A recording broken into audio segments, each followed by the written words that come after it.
All right, welcome back, homeowners. This is Conticia with Beyond the Claim Unfiltered Insurance and Adjuster Talk. Now, I have a series that I want to talk about concerning hurricanes. Like right now, it's a little slow, and this is where we get relaxed, right? So I want to remind you guys of a couple things when you're in this season where we're into hurricane season and it's so quiet. You know how they say it's quiet before the storm. So I just want to remind you all and ask you a question. Are you ready? Homeowners, are you ready for hurricane season? But first, hold on. You know, I got to come here. I got to let you all know. I always have to keep you updated regarding this here, right? If you see something, you definitely gonna have to say something. You know, every child deserves protection, right? They didn't ask to be here.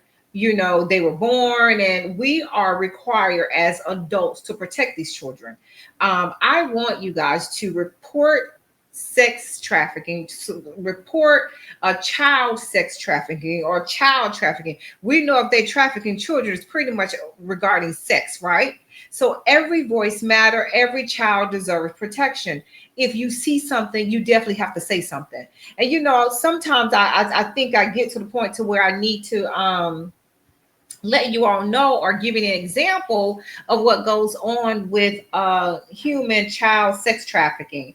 And I want to bring up this video to let you know. But first, I also want to remind you, if you see something, you definitely got to say something. The number you'll call is 1-888-373-7888. All right. So I just want to just remind you guys what child sex trafficking look like. Just take a look at this right quick. Look at this.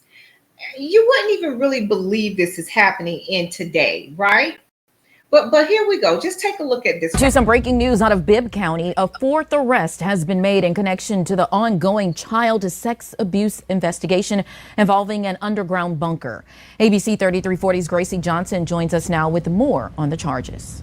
Muriel, the Bibb County District Attorney's Office confirms to me that Timothy St. John was taken into custody today. He's now facing a long list of charges, and officials say some of the alleged acts happened inside the same bunker that's been at the center of a months-long investigation. Now, this is ABC 3340's drone footage of that bunker.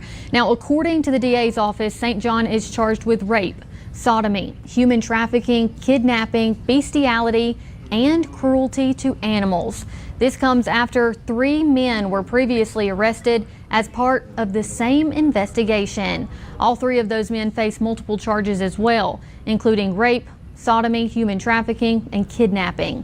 Again, investigators allege that some of the offenses took place in the same underground bunker on Aaron Road in Brent, Alabama. Now, authorities have not yet said how St. John is allegedly connected to the other 3 suspects or whether additional victims have been identified. The investigation. You see, an underground bunker in a small rural area, and you have no idea how long this has been going on. These kids were raped, and in the story, they even said as young as 3. And they also said bestiality. So, you know, these are some really sick individuals. This is why I try to let you all know. I implore you all, do not allow your children to just get out of your sight. Do not allow your grandchildren to go stay the night at someone's home. No, they got a bed at home. They may be able to go out and out for a little while, but other than that, they need to come home at night, right? So listen, we have a mandate that we must protect these children. So please remember, if you see something, say something, call the National Child Hotline and report what you see. All right. So listen, let's go ahead and dive into our episode here. Now, we know that hurricane season is pretty much here, and it's been real quiet. And see, me personally, I don't think it's really about if the storm happens or when it is. My question to you, are you ready? That's going to be your main question. Are you ready? I think sometimes we really forget. You know what? Even though there's no storm on the radar today, but there is. There's one that looked like it is eyeing Hawaii. And then I saw like some little conditions that's going on towards Florida. right? Now, in those areas, you really don't have too much time to prepare unless the storm drifts off. You're on alert at this time. And so, what I want to do with homeowners, I want to get you ready. I think preparation is going to definitely be your best defense. And remember, we're talking about our homes, and there's only but so much what we can do when we're talking about Mother Nature, but we want to definitely do our best. So, in this episode, it is definitely for homeowners who want a peace of mind before the storm clouds form, because waiting until a hurricane is announced, you're going to be a little bit too late for that. Then you're scrambling and everybody's trying to go to the store. If you start preparing ahead of time, you're in hurricane season, you won't be the last person at the store trying to pick up scraps, right? So let's talk about surviving the season. Even if the storm is not coming just yet towards your area, you never know when these storms pop up, right? So here's the truth. Hurricanes can change courses overnight. And we know that when we talk about storms that we've had in the past. And by the time an evacuation order comes, it's already too late to call your insurance company or get supplies or line up for contractors. Preparing ahead of time is definitely going to save you money, time, and stress. Because once a storm is named, listen, those prices start skyrocketing. Policies can't be changed. They cannot be changed. Normally, when you go to change a policy, you got to wait about 30 days because they know, and they know a storm is out there. So if you're going in right quick trying to change your policy to get a smaller deductible or more coverage because you see that storm out there, they know as well. So normally when you make those changes, they usually don't go into effect right away. They take about 30 days. All right. So here's your homeowner prep list. You definitely want to check with your insurance. Look at your deductibles and make sure you understand the flood exclusions.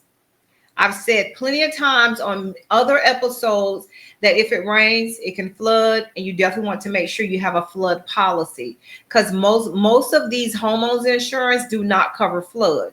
Normally, those policies come through FEMA or some third party insurance company. Is not normally with your main carrier unless they are partners with a third party carrier that will handle your flood. Also, you want to secure your documents, your policy, your IDs, your mortgage papers. You can put them in a waterproof folder, but me personally, we're in a digital age. I believe you can put all those things digitally. Take photos, save them in your phone.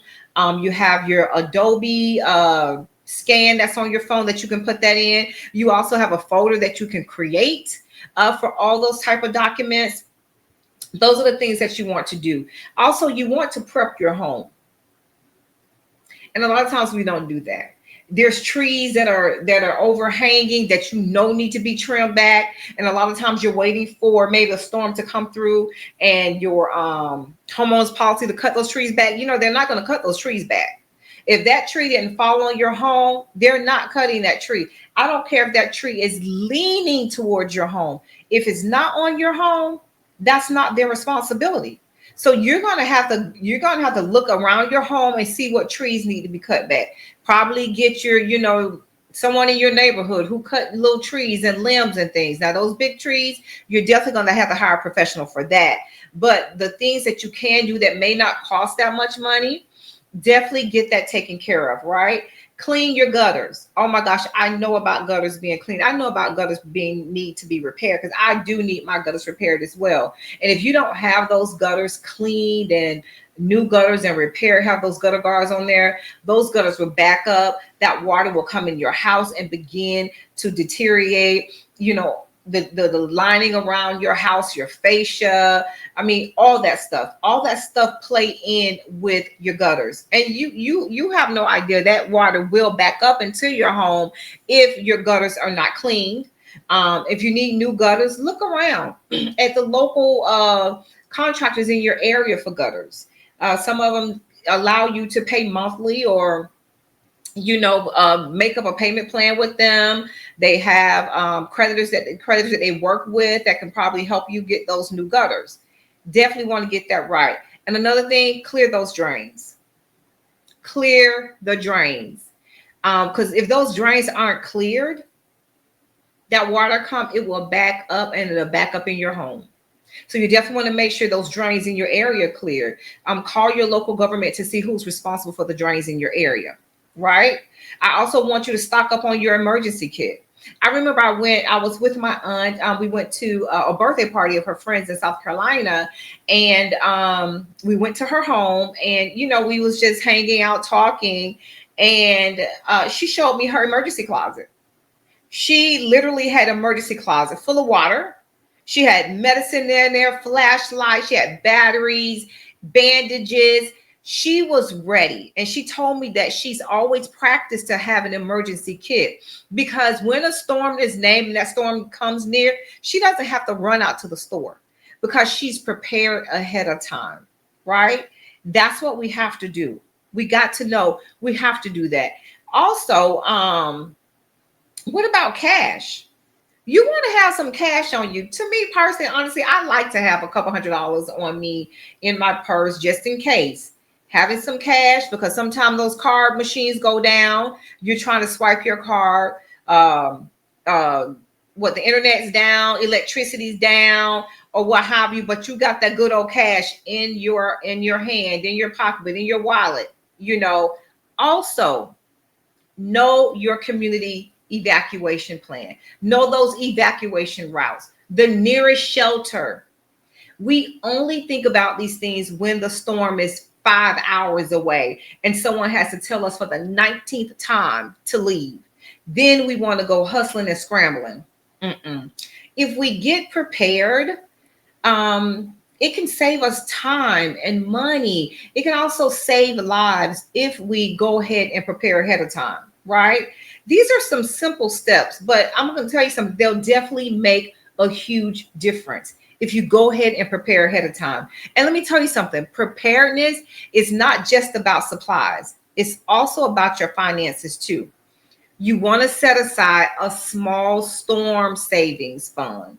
You can ask your mortgage or insurance company if they have grace periods during disasters. Also, this is going to be key. Take photos of your home and your belongings right now. So you will know everything that you have in your home. On another episode, I did let homeowners know that you can hire a contractor to come and let them do a drone on your roof, so you know how your roof look before a hurricane season come or hail season come, tornado. You already know how your roof look ahead of time, because one of the things that as an adjuster I always get from the contractor, you want to put this home back in pre-loss condition. And I'm looking at that home and saying, well, they better be glad that they have a loss to even repair 3 of those shingles, because the roof looks so bad. You can tell it's so old, but they always use that same line: put this home back in pre-loss condition. And I'm like, pre-loss? It was already lost before the storm.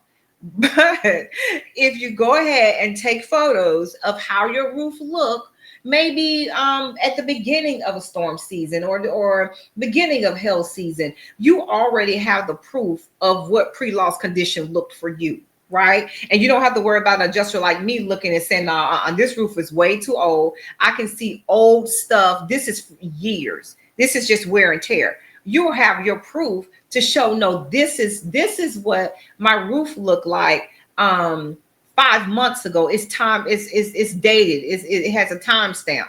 But again, this is the way you get prepared. This is the way you get ready to fight. This is the way that you secure yourself financially, right?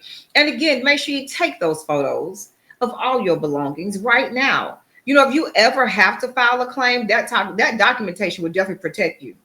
And it will save time. You wouldn't have to continue to send me things back and forth. Because if I don't see what I need to see, I can't pay it. And me, I'm one of the ones that I'm going to pay you. I'm going to pay you what is owed to you, as long as you can prove to me that that is due to you, right? And I'm going to tell you another thing. Preparedness isn't just physical, it is mental. if you are prepared, that's going to take a lot of heat off of you. That's going to take a lot of what ifs off of you. Or do we have it together? Do we have the money? If you've already been preparing little bit by little bit, you'll be ready. I'm going to tell you something. If these storms did not teach us anything, it should have taught us to be prepared. After Katrina, Sandy, and Ian, the difference was clear. Families who prepared early recovered faster with less stress than those who didn't. Oh, let me tell you, let me just show you what it looked like. I think sometimes we forget what these storms look like. You know, how they came through, even though this storm was about what, 10, 12, however many years ago for Katrina. But I believe we forget because we haven't had that type of. On August 24th, 2005, at 10:30 p.m., Hurricane Katrina made its first landfall in southeast Florida as a Category 1 storm. Many Miami area residents feel they were sucker punched by Katrina. Moving into the warm waters of the Gulf, Katrina rapidly intensified. That's perfect conditions for a hurricane to strengthen. On August 27th, as Katrina closed in on New Orleans, Mayor Ray Nagin first issued a voluntary evacuation warning. This is a once in probably a lifetime event. Upgrading that warning to the city's first ever mandatory evacuation order the next day. Just 19 hours before landfall. Hurricane Katrina, now a Category 5 storm with maximum sustained winds of 175 miles per hour. For those with nowhere to go and no way to get out, the Superdome was opened as a refuge of last resort. Roughly 15,000 people poured in. At 6:10 a.m. on August 29th, Hurricane Katrina made landfall near Bearis, Louisiana as a weakened Category 3. A last-minute shift sparing New Orleans from a direct hit. Still, power was knocked out almost immediately. The wind roaring. By the evening news, reports that the Big Easy seemed to have averted a doomsday scenario. By late this evening, onlookers were back in the French Quarter. In the words of one, the fact that the damage wasn't worse was pure New Orleans luck. But out of sight of the cameras stationed at the Superdome and in the French Quarter, a horrific tragedy already unfolding. Before, after, and during landfall, levees built to hold back storm surge failed catastrophically. Multiple breaches sending water almost 20 feet high, surging into the lower Ninth Ward and several other neighborhoods. Later reports finding those levee failures were due largely to engineering errors. On August 30th, the severity of the disaster seen widely for the first time. Heartbreaking images of people climbing onto roofs to escape the rising water, rescued by firefighters and volunteers on boats, and the Coast Guard in helicopters. Others wading through the dark, murky waters. The rescue operation would take days. Images of desperation, people waving for help from rooftops, now burned into the American psyche. Many of them poor, many of them black. Those. Do y'all remember that? I know it seems like a long time ago, but I'm going to tell you, these floods are becoming more rampant. Every time we have a storm, it floods. So listen, give yourself a peace of mind. It comes from knowing you've done everything. And when I sort of take a look at that, it was pretty much the poor that was out there, the blacks that were out there, those really poor neighborhoods. And I even wondered to myself, was there any other neighborhoods affected? Was it just the poor black areas that was affected by Katrina? That right there was very interesting to me when I look at it, and it hurts my heart because these are people that are in distress, they're poor, and they're unprepared. I'm going to tell you guys something. Preparation is everything. And when we're homeowners, the only thing we can do is be prepared. But I want to show you one more storm. I want to bring to the stage this one here. I think we also forgot about this one here that came through. This was in Florida.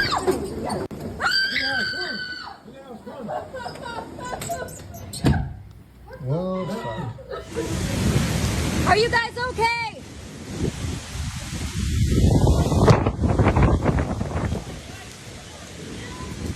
Look at that water. Flooding. This is Hurricane Ian.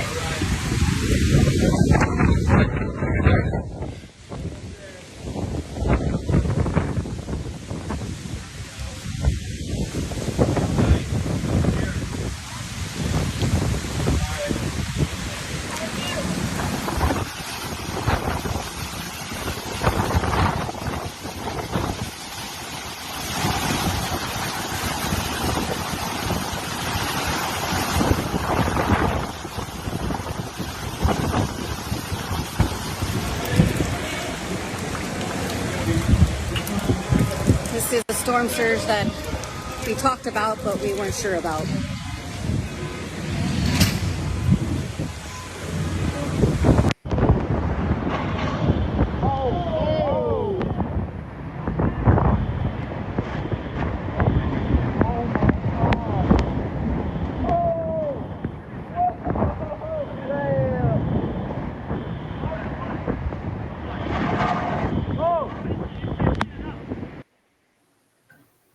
I think we forget.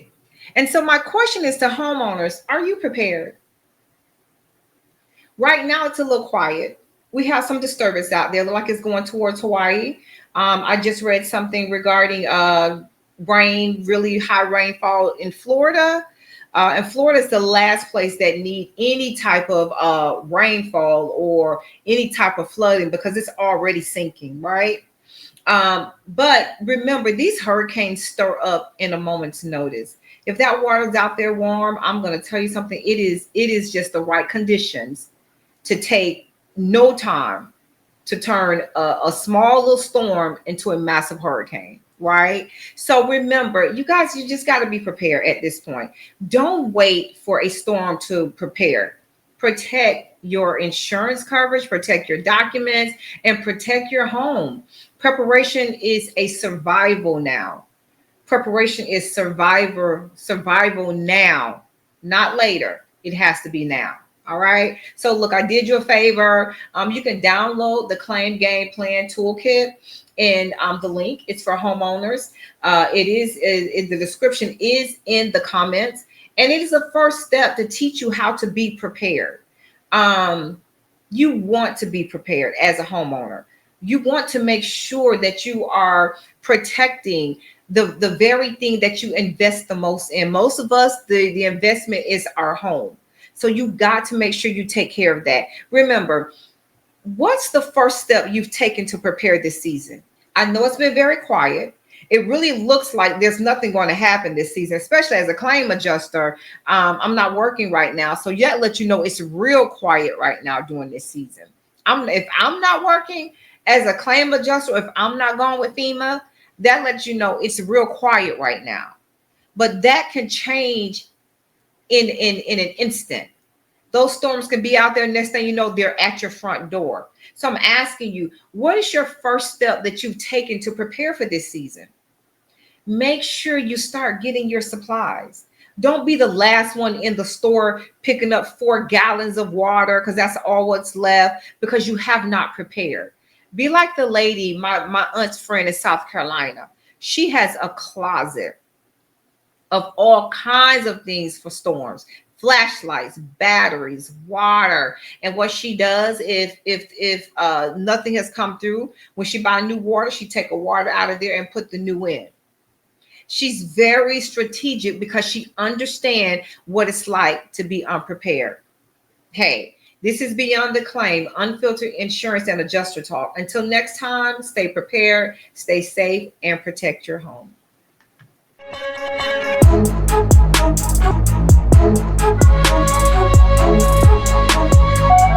Thank you.